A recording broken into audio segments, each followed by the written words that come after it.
Bahagyang nahiya si Arthur ngunit maya-maya ay nagulat na lang siya nang bigla siyang halikan ni Sarah sa pisngi.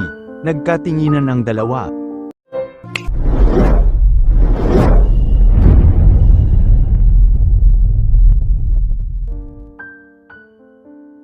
Kanina pa umiinit ang ulo ng binatang si Arthur dahil sa napakahabang trapiko, may importanteng meeting kasi siyang hinahabol ngayon. Ngunit sa palagay niya ay hindi na siya aabot pa roon lalo na at ganitong tila walang katapusan ang pagkakabuhol-buhol ng sasakyan.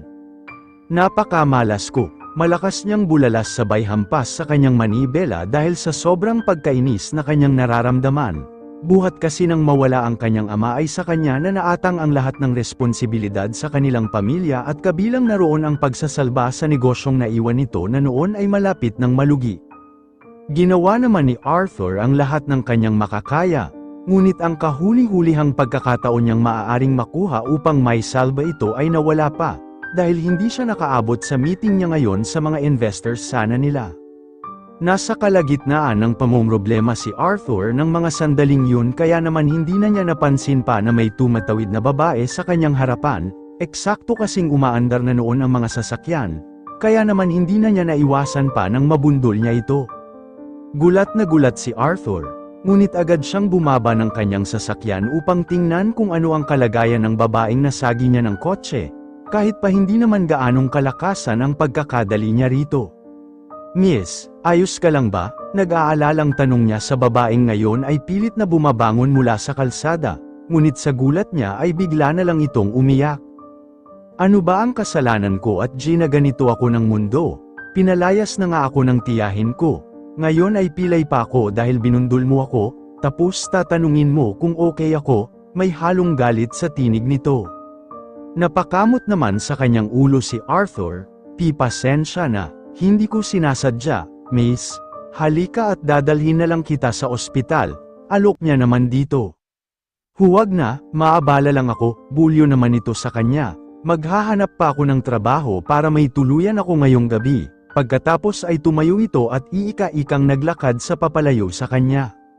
Napakamot muli sa kanyang ulo si Arthur dahil sa ugali ng babaeng ito, ngunit nakaramdam siya ng awa nang makitang hirap na hirap talaga itong maglakad. Dahil doon ay isang ideya ang kanyang naisip.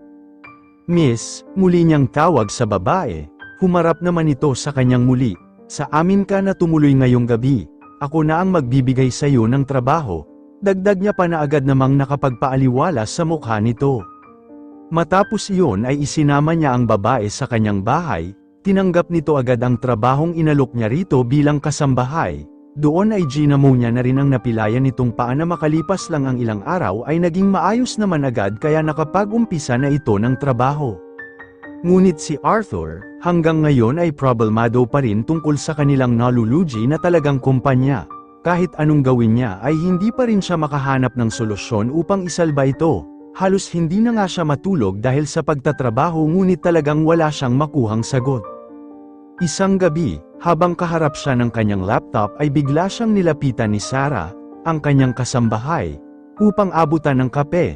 Napansin nito ang kanyang ginagawa at hinayaan naman ni Arthur na panuurin siya nito.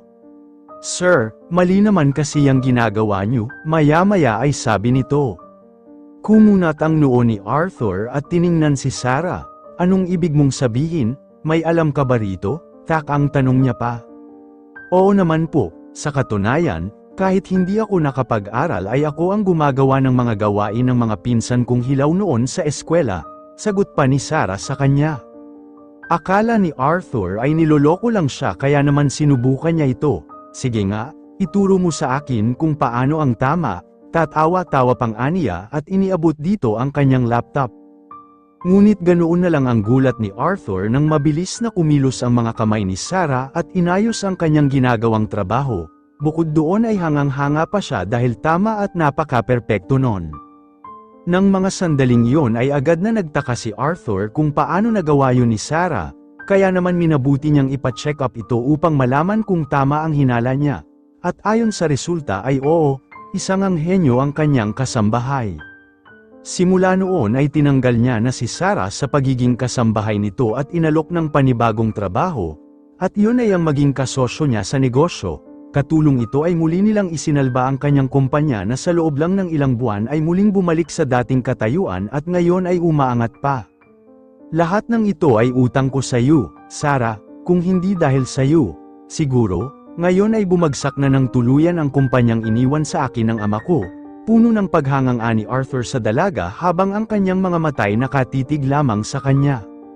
Ngiti naman ang itinugon ng dalaga na siyang nakapagpakabog naman ng matindi sa dibdib ng binata.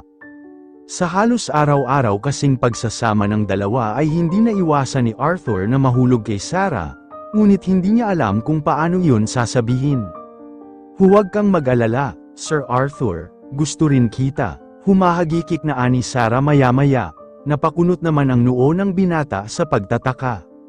Papaano mong nalaman? Halos napapangangang tanong niya pa.